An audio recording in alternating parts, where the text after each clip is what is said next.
안녕하세요. 정혜진입니다. 오늘 제가 진행할 퍼스트 에이드 CPR 부분에 있어서는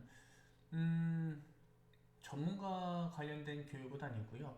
일반인 분들이 이제 쉽게 접할 수 있는 내용들로 구성이 되었다라고 보시면 될 것 같고요. 말 그대로 최초로 이 응급 현장에 반응하시는 분들을 위한 부분들이 포함되어 있다라고 보시면 될 것 같고요. 그러다 보니까 의학과 관련된 전공을 이수하지 않았더라도 충분히 이해할 수 있는 내용들이 많이 있다 보니 그렇게 내용이 어렵지는 않겠다라고 보여집니다. 어, 첫 번째 우리가 진행할 내용들은 당연하게도 응급처치를 시행하는 이유에 대해서 알고 있으면 너무나 좋겠죠. 응급처치를 우리가 왜 배워야 되는가? 분명히 구급대원들도 있고 의사들도 있고 한데 왜 일반인들이 응급처치를 배워야 되는가? 뭐 그런 것들에 관련된 것들이 조금 있겠죠. 그 외에도 법적으로 우리가 응급처치를 했을 때 문제가 되진 않았을까? 뭐 이런 것들도 조금 배울까 하는데요. 내용이 그렇게 어렵지는 않습니다. 앞서 말씀드렸던 것처럼요. 첫 번째 이제 우리가 많이 알고 있는 일반인 응급처치 중 첫 번째가 심폐소생술일 것 같습니다. 보시는 그래프와 같이 심폐소생술 같은 경우 왜 일반인의 심폐소생술을 먼저 시행해야 되는 거와 관련된 내용 증거가 여기 있거든요. 이쪽에 있는데 이 그래프를 보시면 아시겠지만 시간이 심정지가 발생하고 난 이후에 심정지가 지속될수록 분당 떨어지는 생존율은 급감하게 됩니다. 급감하게 돼요. 그래서 우리 일반적으로 구급대원들이 신고를 받고 현장에 도착하는 시간을 평균으로 나누게 되면 8분 정도 되는데, 물론 여기에는 도서산간지방하고 그 매우 발달된 대도시하고 모두 다 포함한 통계이기 때문에 평균치에 관련된 오류가 있을 수는 있습니다만, 우선 8분이라는 걸 기준으로 말씀을 드리긴 할게요. 그래서 여러분들 신경지가 발생하고 난 이후에 8분 이후 여러분들 아무것도 하지 않고 신경지 발생한 환자 곁에서 신고만 하셨다. 그럴 경우에는 8분 후에 도착할 건데, 대략적으로 그럼 생존율이 얼마 정도가 되는 거예요? 딱 보니까 10% 미만일 것 같습니다. 그러면 생존율이 그다지 높지는 않은 것 같습니다. 여러분들이 아무것도 하지 않고 신고만 했을 경우에는. 그런데 만약에 여러분들 신정지가 된 것을 목격을 하셨고 신고를 즉각적으로 하셨다면, 그 이외에 바로 또 심폐소생술을 하셨다면 생존 가능성은 생각보다 높죠. 95% 이상일 것 같습니다. 바로 시작하셨다면요. 내가 보자마자 신고하고 바로 시작하셨다면 생존율이 꽤나 높습니다. 물론 어떤 원인에 의해서 신정지가 발생했느냐에 따라서 그건 달라지겠지만, 그 정도 수준은 우리 의료진들과 관련 종사자들이 해야 될 일들일 것 같고요. 여러분들에서는 그냥 단순하게 이 그래프에 관련된 숫자만 보시면 되겠습니다. 그래서 생각보다 여러분들이 살릴 수 있는 기회가 의료진들보다 훨씬 더 많이 있다라고 보시면 되겠습니다. 그렇기 때문에 여러분들은 심폐소생술과 같은 응급처치를 필수적으로 배워주시는 것이 너무나 좋을 것 같고요. 그리고 여기 이제 오른쪽에 나와 있는 거는 이제 예전부터 많이 나왔던 것들 중에 하나가 될 것 같은데, 소설의 사설이라고 해서 심폐소생술 같은 경우에는 빠르게 신고하고 빠르게 CPR하고 빠르게 재소동하고 전문소생술 시행하고 그 다음에 소생후 처치까지 진행이 되면 환자가 생존할 가능성이 높아진다 라는 것들이거든요. 단순하게 말씀드리게 되면 신고는 했는데 심폐소생술을 하지 않는다거나, 신고를 했는데 그 아까 전에 말씀드렸던 것처럼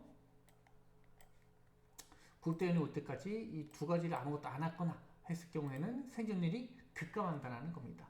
사슬이잖아요, 사슬. 그래서 하나하나의 고리가 다 연계적으로, 순서적으로 다 이어져야지만 소생이 가능하겠다, 생존이 가능하겠다, 이렇게 보여지는 그림이고요. 물론 지금 신병지 환자에서만 제가 예를 들어서 설명하고 있지만요. 다른 응급처치에서도 이 소상의 사슬이 정확하지는 않겠지만 일부 통용되기도 합니다. 대표적인 것이 대량 출혈 같은 것들이 이제 해당될 수 있을 것 같기는 한데요. 근무 중에 공장에서 어떤 그 공작 기계를 이용해가지고 철강 제품을 만들고 있는데 잘못해서 근로자가 여러 가지 원인으로 인해 가지고 사고가 발생했다. 팔다리 정도가 절단된 상황이다라고 했을 경우에는 그때도 똑같이 빠르게 신고를 하셔야 될 것 같고요. 조치는 조금 위험할 수 있으니까 기계를 멈추는 것부터 해야 되겠죠, 그죠? 기계를 신고, 기계 멈추고 그 다음에 처치, 구조 및 처치를 해주셔야 됩니다. 현장에서 지혈과 같은 처치를 하지 않으신다면 여기 소생의 사슬처럼 환자가 생존할 가능성이 극히 떨어질 수 있거든요. 그게 대표적인 것이 아까 전에 말씀드렸던 대량 출혈입니다. 이와 관련돼서는 우리나라에서가 진행되고 있는지는 잘 모르겠으나 그 미국에 보시게 되면 스탑 더 브리드라고 그 교육과정이 별도로 있습니다. 그게 마치 심폐소생술처럼 일반인들이 빠르게 대량 출혈 같은 경우에는 지혈을 해야지만 환자가 소생할 수 있다라는 그런 교육 내용을 가지고 있거든요. 그래서 앞서 말씀드렸던 것처럼 심폐소생술에서만 국한되어서 적용할 내용들은 아니기 때문에 심폐소생술을 포함한 응급처치를 배우셔야 되겠다. 이렇게 정리하고 넘어가시면 되겠습니다. 그럼 이제 법적인 문제가 조금 있을 수가 있겠죠, 그죠? 뭐 여러 가지 법적 내용들, 단어들이 써져 있긴 한데요. 이거는 여러분들 굳이 보실 만한 내용들이 많지는 않습니다. 앞서 말씀드렸던 것처럼 관련 종사자가 아니고서야 법적 제재를 받을 이유가 전혀 없기 때문에 보실 필요는 많이 있지는 않을 것 같고요.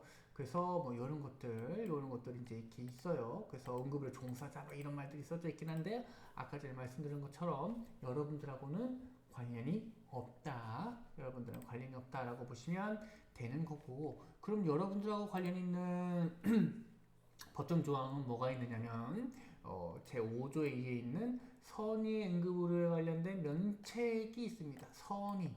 내가 어떤 보답이나 보상 같은 것들을 원하는 상황이 아니고 아무런 보상을 원하지 않은 상태에서 정말 이 다친 사람을 위해서 응급처치를 제공했다면, 만약 응급처치를 제공받은 자, 그러니까 환자 등이 되겠죠. 그 분들이 설령 잘못되더라도 면책을 줄 수 있다.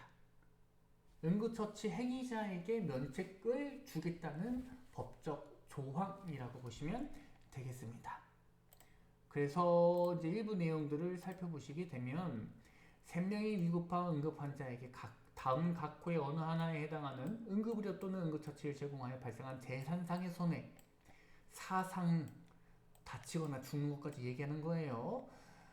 사상에 대해 고의 또는 중대한 과실이 없는 경우 해당 행위자는 민사 책임과 상에 대한 형사 책임을 지지 아니하고 사망에 대한 형사 책임은 감면한다. 물론 여기서 이제 보셔야 될 법적인 몇 가지가 있긴 한데 이 부분에서 조금 여러분들이 껄끄러워하실 수도 있습니다. 법에 대해서 좀 잘 알고 계신 분들은 감하거나 면한다. 그러니까 줄어들게 한다거나 뭐 형사 책임만 법적으로는 뭐 살인 면허해가지고 뭐 이렇게 뭐 1년 이하의 징역 뭐 이런 식으로 써져 있는데 뭐 감면할 수 있다고 했으니까 조금 또 낮춰져가지고 뭐 이제 할 수는 있겠죠, 그죠? 근데 우리에게는 그게 중요한 게 아니고 뭐가 중요한 거죠? 징역을 감하는 것보다는 아예 면하는 것, 아예 책임을 지지 않는 것이 훨씬 더 중요한 내용이겠죠. 뭐 제가 법적인 부분에 대해서는 전문가가 아니기 때문에 자세히 모르겠으나 제가 알고 있는 기억 한도 내에서는 이 일반인들이 응급처치를 하다가 형사 책임으로 그 징역을 하신 분들은 단 한 분도 없는 걸로 알고 있습니다. 그래서 감면이라고 써져 있지만 대부분 면에 해당된다 라고 보시면 될 것 같고, 그리고 이제 어떤 분들이 여기에 해당이 되는가, 다음 항목의 어느 하나에 해당하는 자가 아닌 자가 실시한 응급처치, 여기에 해당되지 않은 사람이라고 보시면 되겠습니다. 응급의료 종사자, 이런 사람들은 전문적으로 이걸 배운 사람이기 때문에 실수하면 형법에 의해서 책임을 지시는 게 맞는 거죠, 그죠? 그 다음에 선박의 응급처치자, 뭐 여러분들하고는 좀 접근성이 떨어지는 내용일 것 같아요.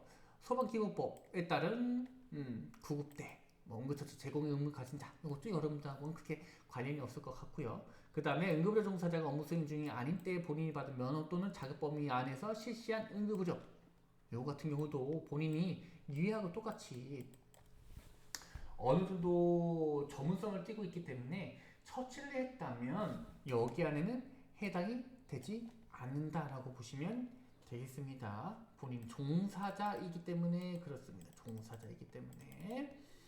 그리고 제2호의 나는 없고 이게 아마 가나일 겁니다. 여기에 응급처치 제공 의무를 가진 자가 업무 수행 중이 아닌 때 실시한 응급처치. 여기에 조금 이렇게 좀 복잡해서 법은 하나씩 나열식으로 명확하게 명시하고 있어서 그렇지, 여기에 해당되는 사람이 여기 있는 거고 여기에 해당되는 사람이 플러스 여기 있는 겁니다. 어느 내용도 아닙니다. 그러니까 단순하게 이야기되면 여기에 여러분들 해당될 일은 없습니다. 일반인이기 때문에 관련된 종사자가 아닐 가능성이 높아서 여기에 해당되지 않기 때문에 다 뭐에 해당이 된다?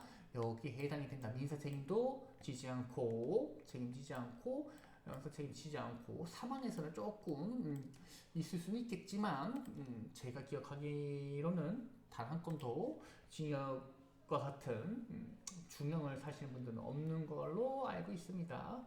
제가 자꾸 이렇게 명확하게 말씀을 못 드리는 이유는 제가 기억하는 것이 100% 맞다라고 볼 수는 없기 때문에 그렇습니다. 아마도 형법에 의해서 징역살이 하시는 분들은 없는 걸로 알고 있어요. 일반인들 중에서는요. 자, 그 다음에 우리가 배워야 될 것은 응급상황 시에 우리가 어떤 걸 해야 되는가와 관련된 내용들인데, 여기에 이제 상황에서 어떤 사람들이, 그 현장에 있는 사람들이 어떤 행동을 할 것인가, 그 다음에 처치자가 어떻게 반응해야 되는가, 현장조사, 감염 예방 뭐 이런 것들이 조금 있을 건데 약간의 전문적인 지식들이 혼합되어서 말씀드리긴 하겠지만 앞서 초기에 말씀드린 것처럼 그렇게 내용이 복잡하거나 어렵지는 않습니다. 그냥 쉽게 들어도 이해가 되실 만한 부분들이 많기 때문에 편하게 보셔도 될 것 같고요. 자, 사고 현장에서 대부분 목격자가 되겠죠.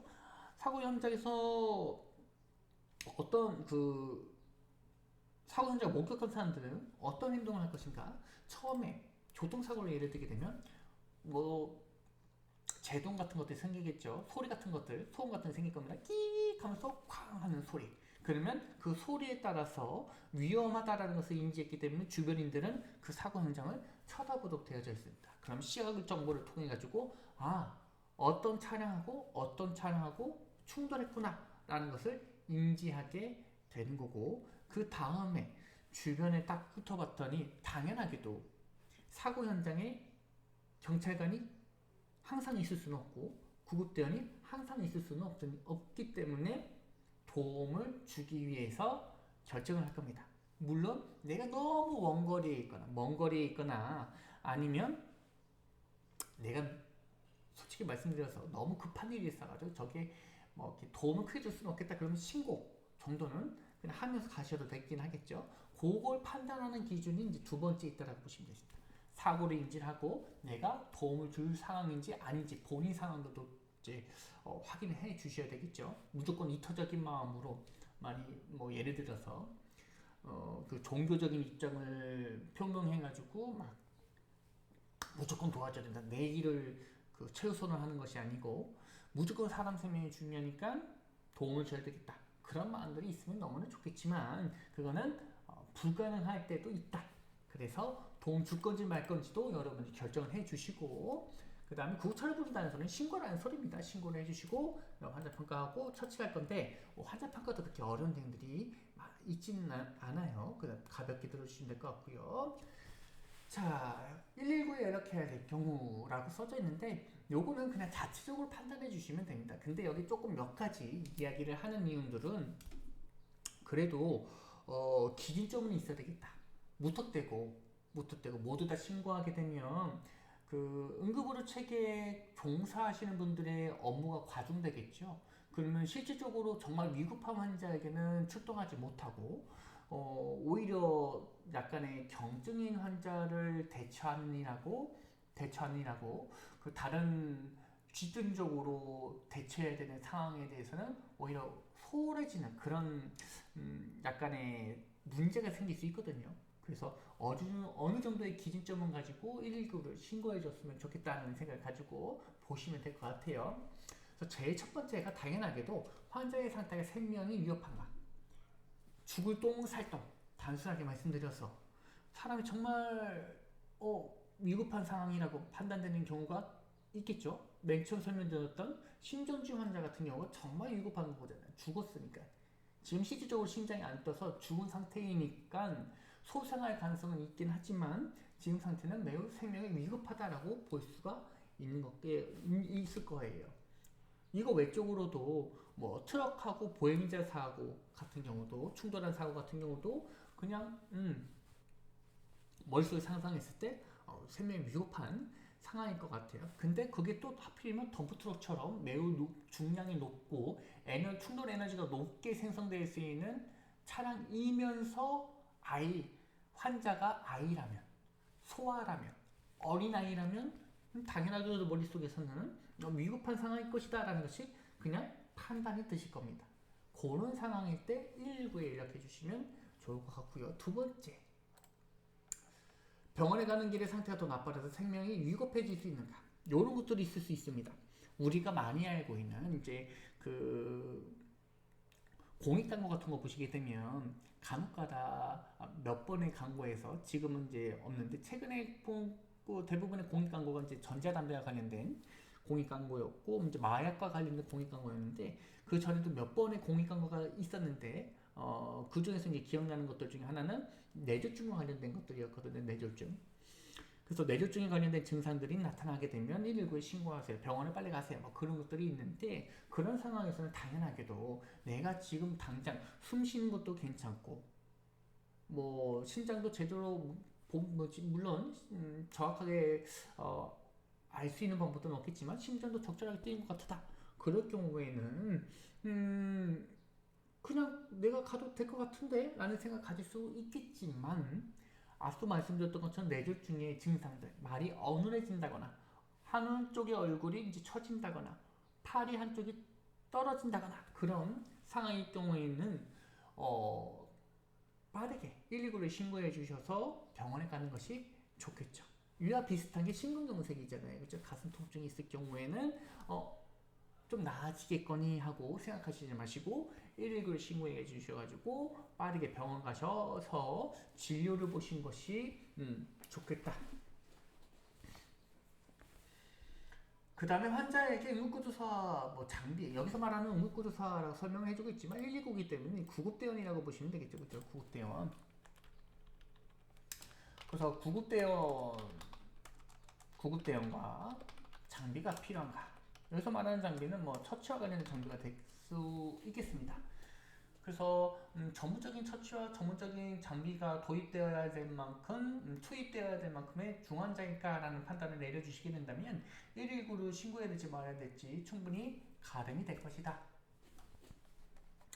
그리고 거리가 멀거나 차가 막혀서 병원 가는 것이 지체될 수 있다라고 판단이 들면 이것 또한 119를 불러도 되는 상황이 될 수 있겠습니다. 그리고 척추부상이 의심되는가, 뭐 그런 것들도 있을 수 있고요. 이 외에도 뭐 점점점점점 해가지고 여러 가지 내용들이 있을 수 있겠지만, 대표적으로는 요 5가지가 이제 119에 연락할 수 있겠다라고 보시면 되겠습니다. 그럼 4번, 네 번째 있는 이 그 조건이 좀 애매할 수 있다라고 판단이 드실 수는 있겠지만요. 어, 앞서 얘기했던 것처럼 현장에서 여러분의 상태를 완벽하게 진단낼 수 있는 방법들이 없어요. 뭐 혈액 채취를 할 수 있습니까? 혈액 분석을 할 수 있겠습니까? 아니면 뭐 CT를 찍을 수 있겠습니까? 뭘 할 수 있겠습니까?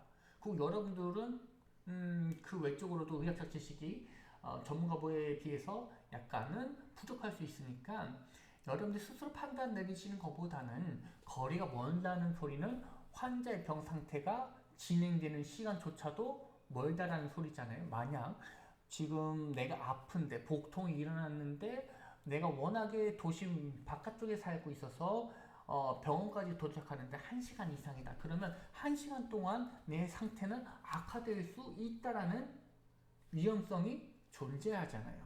물론 반대로 완화될 수 있다. 그 1시간 동안 이송하면서 환자가 오히려 완화될 수도 있다라는 점도 있긴 하지만 이 두 가지 리스크 상황 모두 다 고려를 해봤을 때 당연하게도 1시간 이후 병원 도착했더니 안 아픈 상황이 너무나 좋겠지만 만약에 1시간 동안 이송 중에 환자가 악화된다면 여기에 대해서는 누가 책임을 질 겁니까?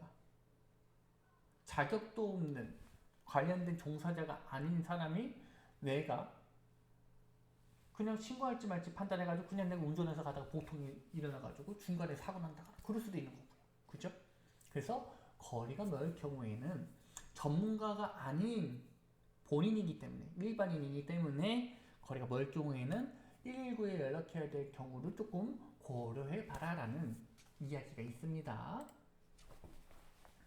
그 다음에 즉시 이송해야 될 심각 상태 요런 것들이 있는데 이제 앞서서 조금 얘기했죠. 흉부 통증이 조금 2분 이상 지속될 때 쉬었음에도 조금 더 보셔야 될 거는 만약에 본인이 협심증 같은 거 앓고 있다면 휴식을 취했을 때 금방 통증이 완화되는 것을 느낄 수도 있는데 휴식을 취했음에도 불구하고 흉통이 지속된다면 이거는 심각한 상황일 수도 있겠죠. 아까 전에 말씀드렸던 심근경색일 수도 있는 거고요. 그 다음에 멈추지 않는 출혈, 지혈을 시도했음에도 불구하고 계속 피가 난다면 이때도 이제 병원에 가셔야 될 것 같은데 이런 분들은 아스피린과 같은 그 항응고제를 이제 지속적인 섭취를 해야 되는 환자의 가능성이 높아요. 그래서 이분들도 당연하게 119를 불러서 병원 치료를 받아야 될 것, 전문적인 처치를 받으셔야 될 것 같고요. 그 다음에 뭐 갑작스럽거나 심한 통증, 복통 같은 거, 두통 같은 거 이런 것도 다 포함이 될 수 있고 객혈, 토혈, 막 입에서 기침할 때 피가 나오든 토하면서 피가 나오든 간에 당연하게도 피가 보이면 무조건 119를 부르시는 것이 좋고요. 반대로 이야기해서 여기는 이제 구강내에 나오는 토혈을 이야기하고 있는데 지장내에 나오는 피 같은 경우도 당연히 여러분들이 확인되는 피 같은 경우도 가셔야 됩니다. 그래서 변은 변인데 매우 검게 나오는 변이 있거나 이거는 이제 위장관내 출혈을 의미하기 때문에 이것도 119를 가셔야 되는 거고 이 변을 보셨는데 이제 피가 묻어나오거나 그런 것들도 병원에 가셔야 되겠죠, 그죠? 물론 제가 말씀드리는 이 피 같은 경우에는 그 소량의 피를 의미하는 것은 아닙니다. 물론 여러 가지 증상들하고 복합되어져서 소량의 피가 나왔다면 병원에 가셔야 되겠지만 뭐 복통도 없고 아무것도 없는데 그냥 변을 봤더니 뭐 딱딱한 변이어서 피가 좀 묻어나왔다 그럴 경우에는 그냥 항문 주변에 상처가 난 거기 때문에 그럴 때는 필요가 없는 거고요. 그 다음 호흡곤란이나 숨가쁨, 그 다음 갑작스러운 현기증이나 힘없음, 기절 이런 것들이 있는데 여러분 이런 것도 쭉 보시면서 몇 가지를 확인해 볼 수가 있는데요. 크게 좀 구분을 짓다면 세 가지만 좀 기억해 주시면 되겠습니다. 요거 흉통, 출혈, 토혈 요거는 뭐와 관련된 걸까요? 순환기계와 관련된 것들입니다. 출혈, 토혈, 그 다음에 흉통 같은 경우에는 순환기계와 관련된 것들이고요. 그 다음에 호흡곤란의 숨가쁨은 뭐와 관련되어 있죠? 호흡기계와 관련되어져 있는 내용들이고요. 그 다음에 심한 통증하고 현기증 같은 경우에는 뭐와 관련되어 있습니까? 신경계와 관련이 되어져 있습니다. 근데 각각의 대표적인 장기들을 보시게 되면 폐와 뇌와 심장이 되겠죠. 그래서 뇌, 심, 폐 이 세 가지의 문제가 있을 거라고 예측되는 여러 가지 상황들이 있을 경우에는 심각한 상태라고 판단을 하시고 즉각적으로 이송을 해야 되는 상황인 건데, 앞서 얘기했던 것처럼 여러분들이 이송하시지 마시고 뭘 불러라? 119를 불러라 라는 이야기를 해드려야 될 것 같아요. 즉시 이송은 여러분들 이송이 아닙니다. 119를 불러서 119 이송을 해야 된다는 이야기가 될 것 같고요. 그 다음 나머지 내용들은 여기서 이어서 진행을 할 건데 다음 시간에 진행을 하도록 하겠습니다.